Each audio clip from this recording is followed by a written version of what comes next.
Hey guys, so now we're going to go ahead and start on the handle, and I have decided to use lava flow cryonite. I think with the darkened blade ladder pattern and this cryonite, I think it's going to look pretty sweet. Now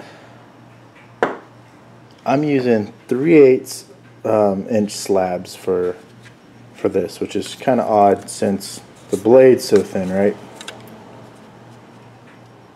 You can imagine both of these on there. That's quite beefy.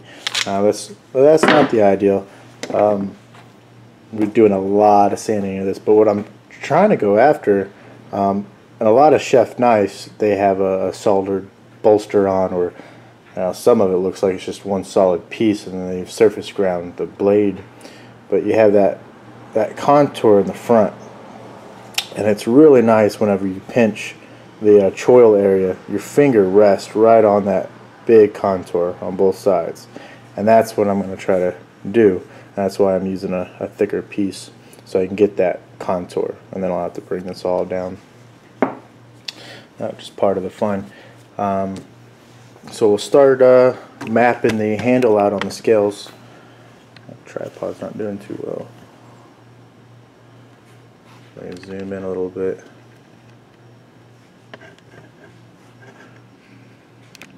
Okay. Yeah, so you can see that. It's pretty self-explanatory when you're putting this on there. What I tend to try doing is leaving a lot more in the choil area, more than I need, right? So I don't want this flat edge here exactly where I want the end of the handle to stop at. I'll always leave it a little extra so I have plenty to start contouring it and match up with the other scale. Alright, so now what I'll do is I'll line this up kind of where I want it to be. Alright, so I know right here is where the choil is, so we'll go just past it. Alright, that'll give me more than enough, and I'll mark the blade.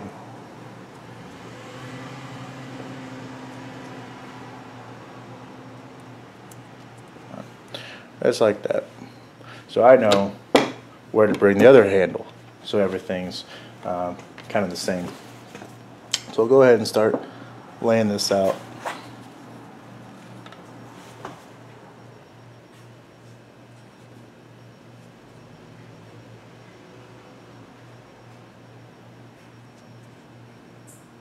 You want to bring it pretty close to the edge, just so you don't have as much to sand off later.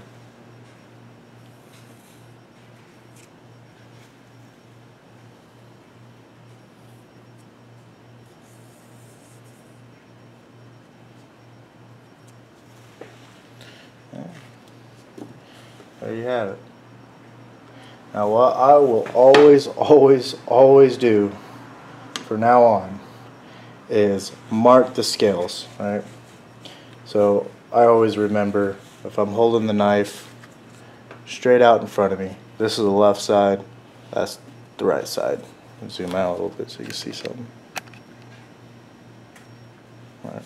So I'm holding it out, that's the left side, that's the right side. Alright, so I'll just put a big L, 2 spots. Sounds pretty silly, and how do you get that mixed up? But I've done it quite a few times, and one, I ended up doing a Anzo pattern on the scales, and I was being real anal with it and trying to get every little groove to line up scale to scale, and I ended up nailing it perfect. But I had 2 right side handles, so it was a complete bust. And I was pretty upset about that. So now on, I always mark it. Okay. Now we'll go ahead and bring this to our line.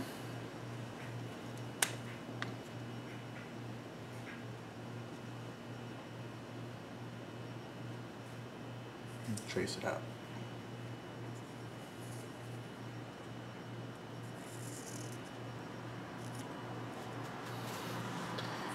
Right, alright, right. Hopefully I don't mess that up. Alright, so we'll go ahead and take it over to the bandsaw. One thing with this cry knife, I've broken a few pieces. I haven't broke any pieces being 3/8 thick like this, but 1/8 inch and one piece of 1/4 inch.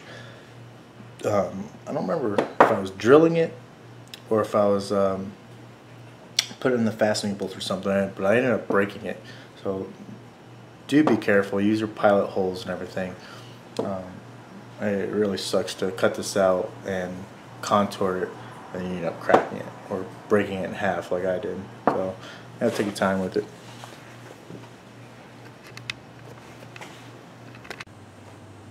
Alright, we're going to start cutting this out.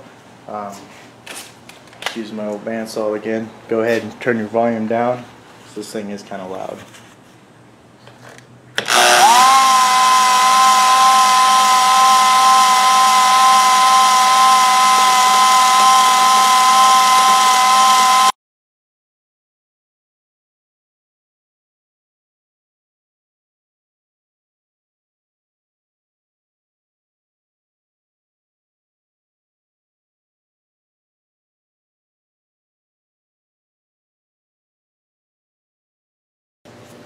Alright guys, so here is the cutout. Now I've followed the line on the outside through the whole cut. I always do this just so I know the blade is the inside of that Sharpie line. So that gives me a little bit to work with to start sanding down and make sure I get everything flush.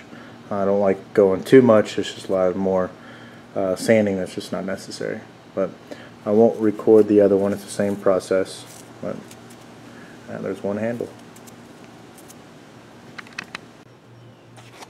Hey guys. Alright, so I have the on camera. Alright, I have the handles cut out and marked left and right. I don't know if I've said this before, but we're going to do removable handles for this. Thought it'd be a great idea to be able to take them off, clean the whole blade and everything. It's going to have a bunch of barbecue sauce, stuff like that on there. But we're using 8/32 post. These are hardened stainless steel. You can get them on Amazon. On Amazon, it's quite an investment for these stainless steel ones. They're like $200 and something for 500 of them, which I do go through them quite often. And I have a bunch of other sizes, but they're all aluminum. They do work, but you can't really crank down real tight on them because it will just strip out. So I got 8/32 screws, flathead. There you go. And 1/4 inch reamer. Whenever you heat treat the blade, or if you get it back from heat treat or whatever, there's usually a lot of little scale and whatnot inside the hole. So we'll ream this out to a 1/4 inch, perfect.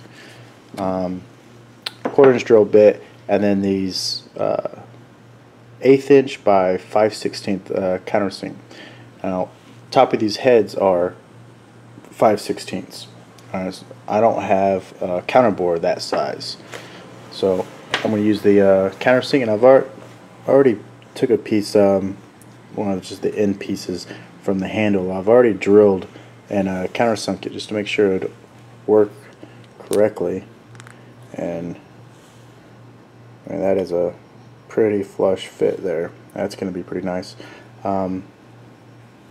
You got that much sticking out, which is fine. It doesn't look like a whole lot, but you gotta remember that the screw is actually going to fit inside of there, right? So we'll drill it out a 1/4 inch, so you can get quite a bit of the screw in. Because the blade's so thin, handles are so thick, blah blah blah, I'll probably have to shorten some of these down or something just to make sure it all fits the way it should. But we'll go with a drill press and start drilling out the holes for the handles. Alright, so first thing we're going to do is remount the blade. Got a 1/4 inch reamer in here. And get all the slag and everything off.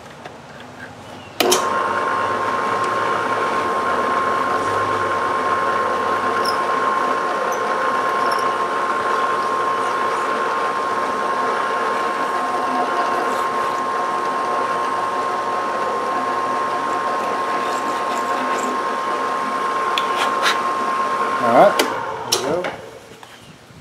Pretty quick, but definitely want that nice tight fit. Alright, so we'll start off 1/4 inch drill bit, drill out the holes.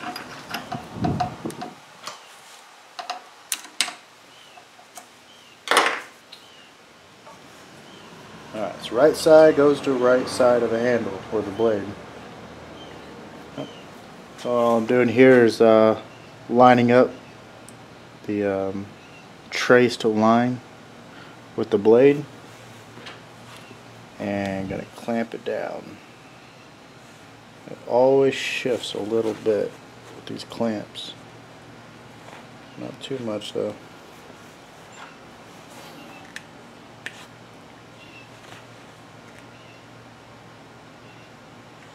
Alright. There it is, clamped down. We'll go ahead and drill these out. That's not good.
Because the clamps just aren't working just right for the setup right now, go ahead and just started the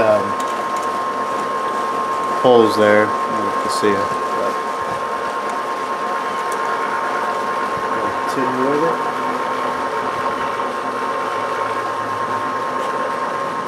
It's nice and slow. Let the drill bit do the work. Pretty much goes with every tool that you have, you know. Spend a bunch of money for the tools, let them work.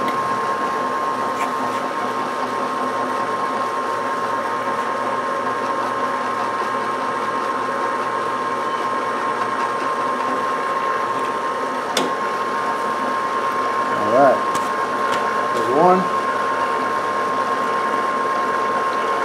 Left side goes to left side. I'm calling this out for me, not you.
Now we got our holes. I'm going to go ahead and start countersinking the holes for the bolt. What do I do with it? There it is.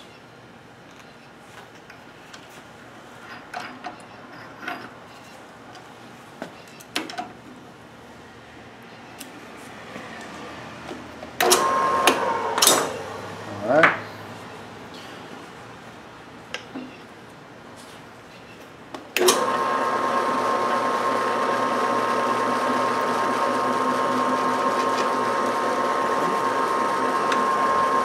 Go a little at a time.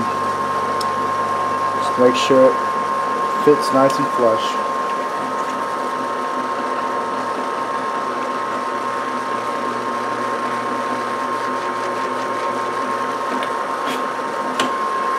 Well, if it was any smarter, I would set the limit on my press, but it's not that smart.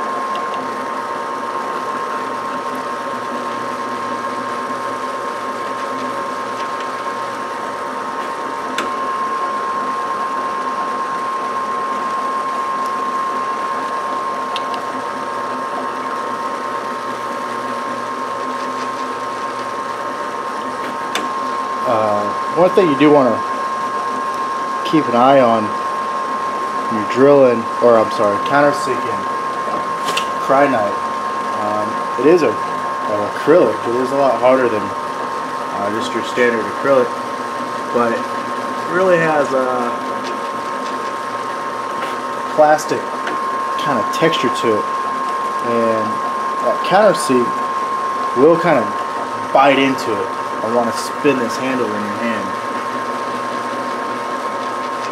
Just be aware of it. Have a good tight grip on it.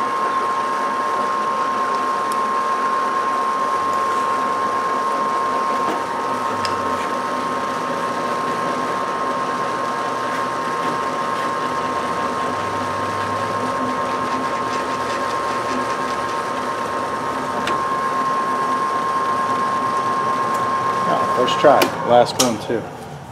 Very nice. Alright, well, let's see, where am I at? Yeah, so there you are. It's pretty good.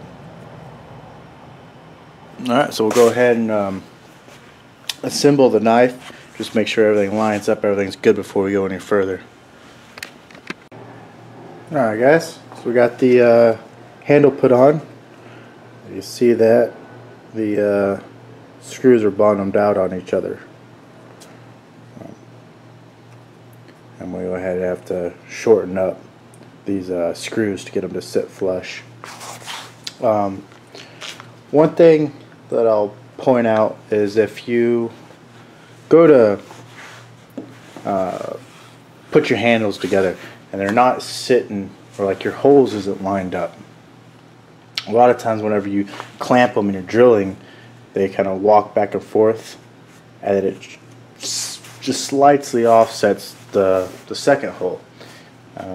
What you can do is take the next size drill bit, not a hole size, whatever, 1/32 higher, 64th higher, and drill the hole scale, the left and the right, or I'm sorry, the left side of the scale. Drill both holes just so you get just a little bit more play. And I wouldn't recommend going, just keep going bigger and bigger and bigger.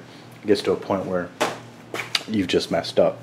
You'll have to either go bigger studs or pins, or drill out your knife tang, whatever you got to do to make it work. But 1 or 2/64 bigger on one handle isn't too bad. But I'm going to go ahead and shorten those up.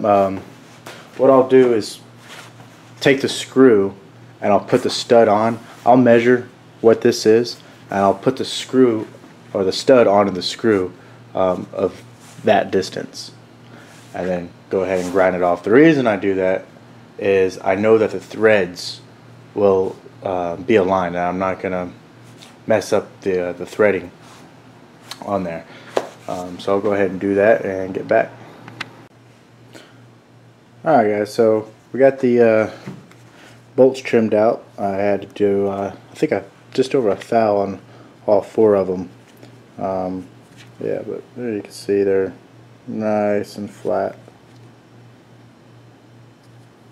Yep, so it's pretty good. So now we're going to go to the belt grinder and start grinding out the profile. We'll go get set up for that. Alright guys, so I've profiled the knife, or the handle skills I should say, and now I'm starting to kind of lay out what I want the contouring to be. And before I talked about wanting this to kind of have a radius right here, and I've changed that up where I actually want the radius in here, right? So my thumb will fit in it, and then my finger will fit in the other side. Just like that. That's what I want to go for. Alright, so I've marked a little radius here where I'm going to be, taking that off. So it'll be a nice rounded front edge. I want this. I might even bring this up higher, obviously, because this is a cutting edge as well, and you don't want it to run into the handle all the time. So I want it as high as possible. What I've taken is a compass, and I set up a distance from the edge going inward, and I just drew a line all the way around it, right? Both sides and the back. So what I plan on doing is taking from that line to about 1/8 inch from the spine.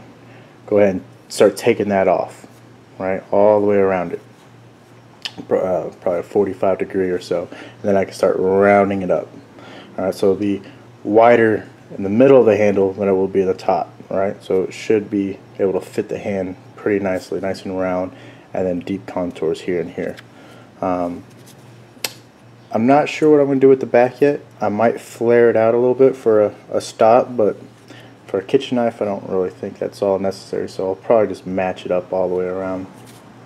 I'm going to go ahead and disassemble the knife, and I'll take the 2 handle pieces and I'll put them together. So I do everything exactly the same. And whenever you do that, once you put it back on the knife, you'll have to reprofile it again a little bit. And you'll have little spots that isn't completely flush with the tang. That's not a problem though. That's just part of fit and finish.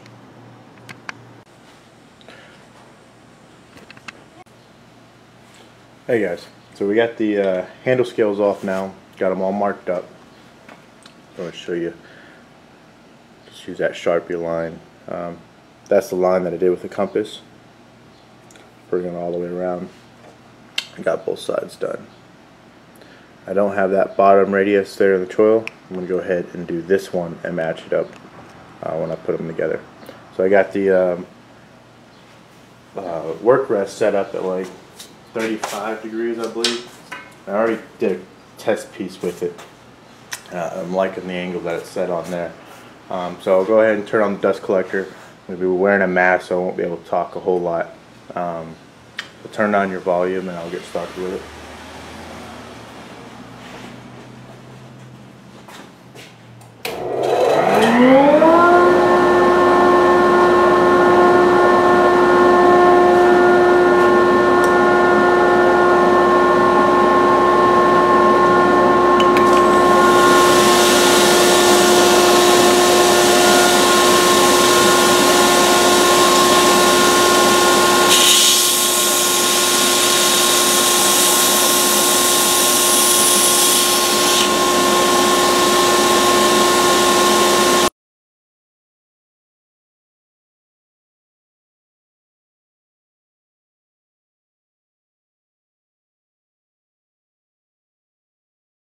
Just to point out real quick,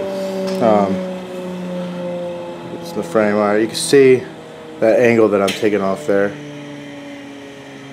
Alright, and one thing I want to show, said I was going to have an 1/8 inch or so at the bottom, running all the way across. Now, the way you get those straight lines is just like I said in one of the previous videos. Like I said, this has just helped me out tremendously. Is time on the belt, right? So you take your passes as even as possible. After every pass, you know, check it out.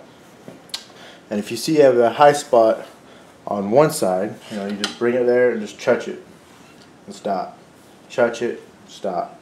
And you just keep on doing that until you get that straight line that you're looking for. You know, so I mean, it may be so microscopic that you're wanting to get it straight. You may actually have to hand sand that out. But at this stage, you know, it's just start and stop. And after you make a few good passes and you got your line set, you got your angle set, then it's all about just trying to straighten everything out. It's time on the belt. Just stop and going. Alright, so I'm going to go ahead and stop the video and just continue on doing this radius all the way around. I will have to set up the grinder with a small attachment so I can get inside these grooves. And I'll still leave this at the same angle, so I'll try to mimic it all the way around.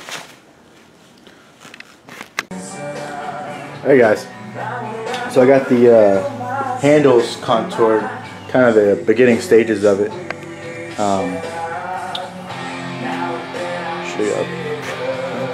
Alright, so I got that radius, that 45 or is that 35, all the way around, and then I started rounding it all off. Alright, went ahead and put those grooves in there on both sides, and just wanted to show you, I have this Harbor Freight little buffer. Well, I got a little buffing stand here with both of them.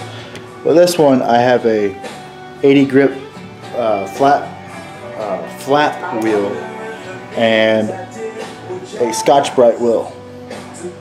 Now, I really like using this when I'm rolling edges, especially on titanium. This round's titanium pretty nice because it's so hard. It doesn't remove a whole lot real fast, and you get some really nice contours with it. The Scotch-Brite wheel, you know, down in the plunge lines, so you're trying to clean up the blade.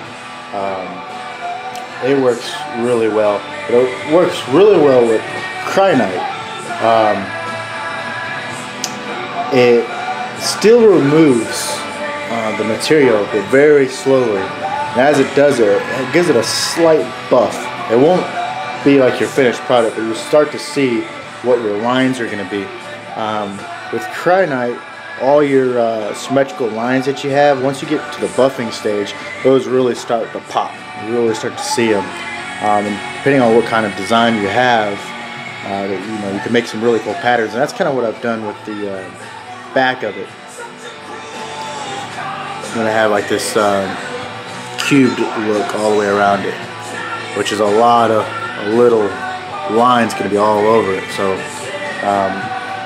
getting those symmetrical is going to be a pain, but whenever you're trying to even up all those lines anywhere, you could use this to start straightening them out. Like I said, it takes very little off, but it still removes some. What I'm going to do now is start hand sanding all of this. I want to take this top layer off, get it all sanded down, move up the grits. I can start kind of blending in like all the, it's not so much grind lines, but kind of where your belt or your wheel has started and stopped, you'll have like little lines. And for me, every time I try taking long passes with it, I'll take a little too much off. So I always just leave it there and then I hand sand it all off smooth. Once I get finished with that, I'll put it back on the knife and reprofile the whole blade, because this is going to be a little bit smaller than what the handle or the tang of the blade is at the moment. So I'll reprofile it, take it back off, and then give it a light sand, get some of the grind lines that I put in there off, and then we're ready to buff. So I'm going to hand sand this, and I'll bring you back once I'm done with it. Hey guys, just want to give you an update. I'm hand sanding the scale, and I'm just going to kind of show you what I'm using for all this. I got this roll of sandpaper from Harbor Freight.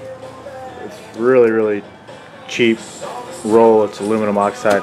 I basically do that just to kind of get the rough grinding out or sanding out a lot of the major grind lines. And then I go into these sanding blocks, sponges. I really start blending everything in with these, you know, and then I'll go with these foam backing sandpaper sponges. I'm not exactly sure what they are, but they are awesome for like contouring and really getting into some spots. I still got just the 2x4 clamped down. I don't do a whole lot of work on it. When I'm trying to flatten things I will, but a lot of it's just sitting in my lap sanding away. But just kind of show you, this is what I haven't touched yet off of the machinery. And just with those sponges, this is where we're at right now, so we can get some sunlight.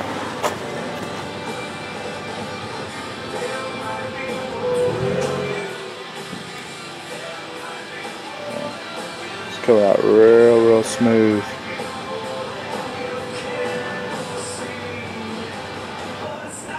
So we'll continue on with this, and I'll update you later. Hey guys, so we got the handle put on the blade. I finished hand sanding it. I put the scales back on the blade and reprofiled it. Like I said, it was there'll be a little bit sticking out here and there. And once I put it on there, I wasn't real happy with the thickness here, and this was quite a bit bigger. So I ended up grinding this all off and shortening this up, and going back and rehand sanding and everything. So now I got just a little bird's beak on there, right there, and this is a little bit thinner.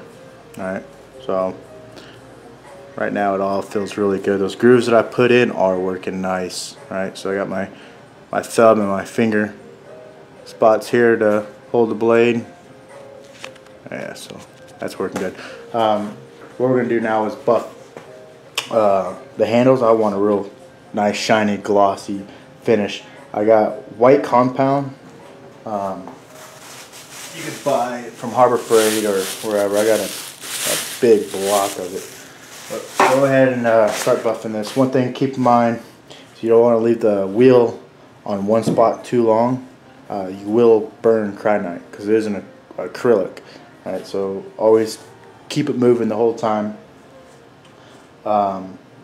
Always work below the spindle. Right, it will kick you forward or kick it back to you. It's going to be a bad day for you. I didn't really point out on the other wheel the setup that I have with the flap wheel and the Scotch-Brite. I've had no problems using this above the spindle on either one of them. Not saying do it, but I think with this being able to give a lot more, it actually grabs it and pulls it, which that doesn't. It just takes the surface off. Like I said, I'm not saying do it, but I haven't had a problem with it. Alright, so we'll go ahead and get started. White compound on this one. Once I finish it, we'll go to this buffing wheel. I have no compound on there. I got it soaked in WD-40. It does make a mess. I usually let it run, kind of get all the loose WD-40 kind of sprayed off, but that takes all the buffing compound off, and it gives a really nice sheen. We'll wipe it all off, and that usually works really well for me. So we'll go ahead and start.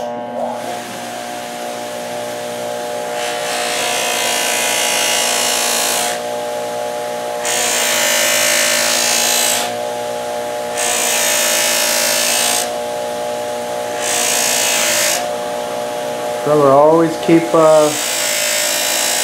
your wheel loaded with your compound. That's what's doing the work, not the wheel itself.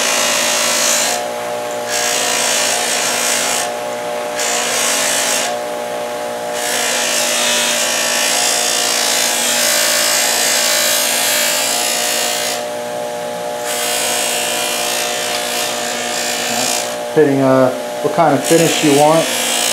And you can go through all the stages of the rune on the wheel to get an even glossier finish, but with just this white and that WD-40 buffing wheel, The results that I typically get with it's pretty good. I don't really go any further than that. And a lot of it has to do with I hand sand this to a higher grit. I stopped at 1200, I believe.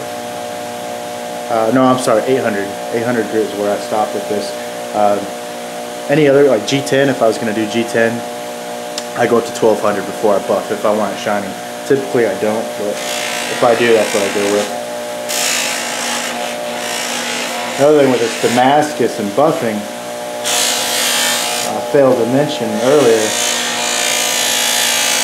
is whenever you get your dry lines out of your blade, if you have a buffing wheel, I don't recommend using it to try blending everything in.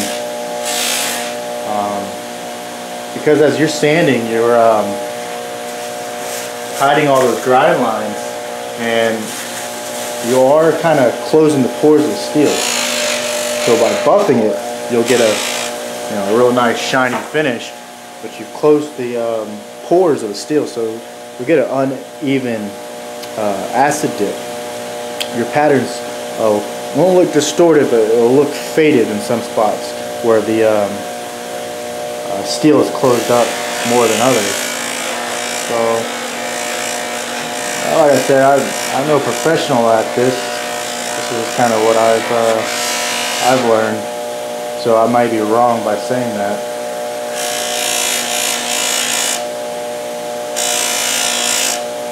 A lot of this is trial and error. The way I think about it is, people spend $10, $15, $20,000 on trade school to learn a trade or go to classes for a hobby, right?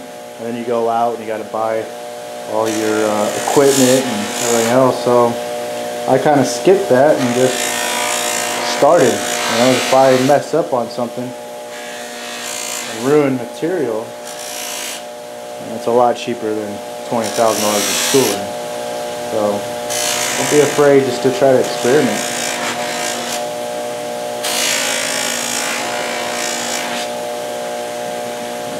Let's see if you can see that. You can see that gloss coming on it. Really, really nice. All the way around. I can't tell if that's in focus or not. Apologize if it's not. I'll go all the way up to the handle or the front of the handle.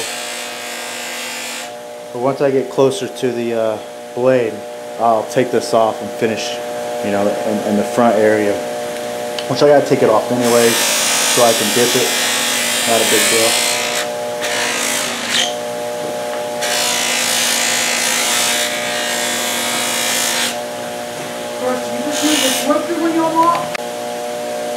Sorry about that, I got family here.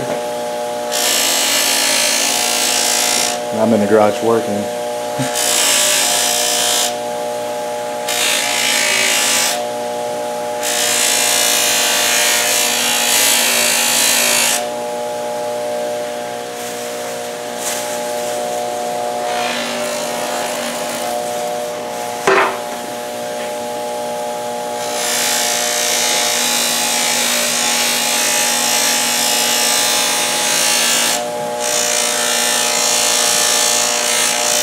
Notice I'm always keeping the knife moving, don't want to burn it.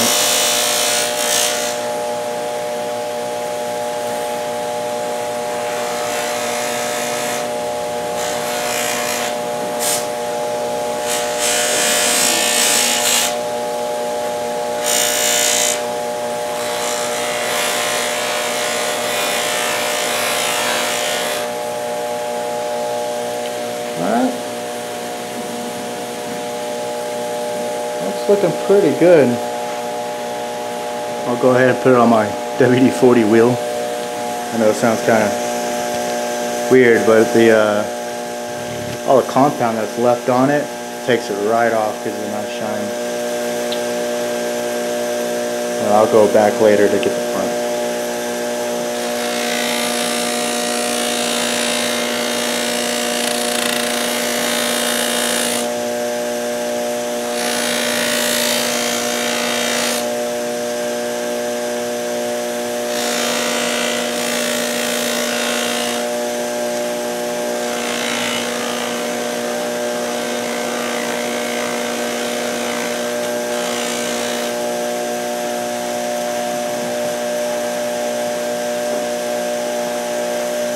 if I don't get this all over the camera.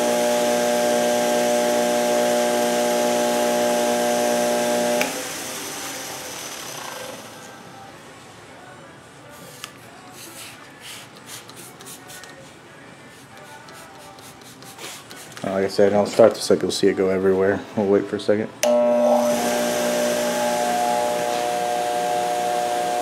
Alright.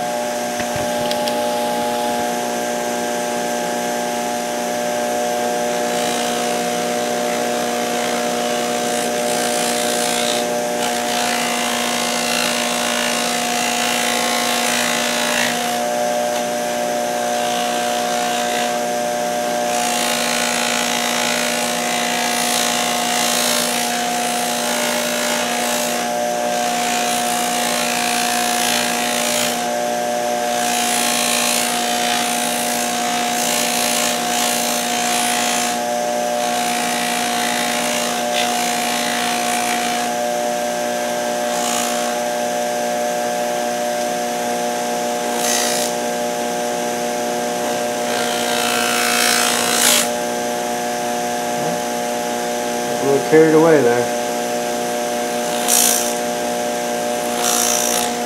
Yeah, just got the weight on that.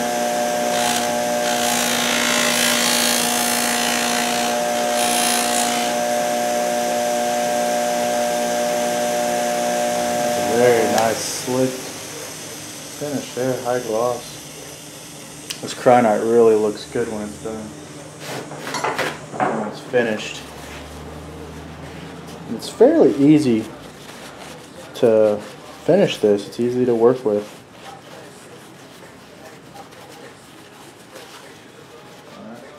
I'll try to get you out in some sunlight. See what this looks like.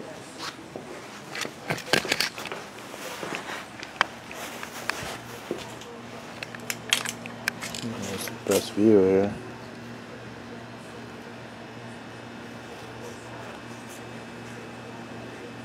I don't know how well that's showing up. It's a really nice high gloss finish on there. Better somewhere else. Sorry about the lighting, I can't get everything right. I can't do this on the fly, but you get the idea.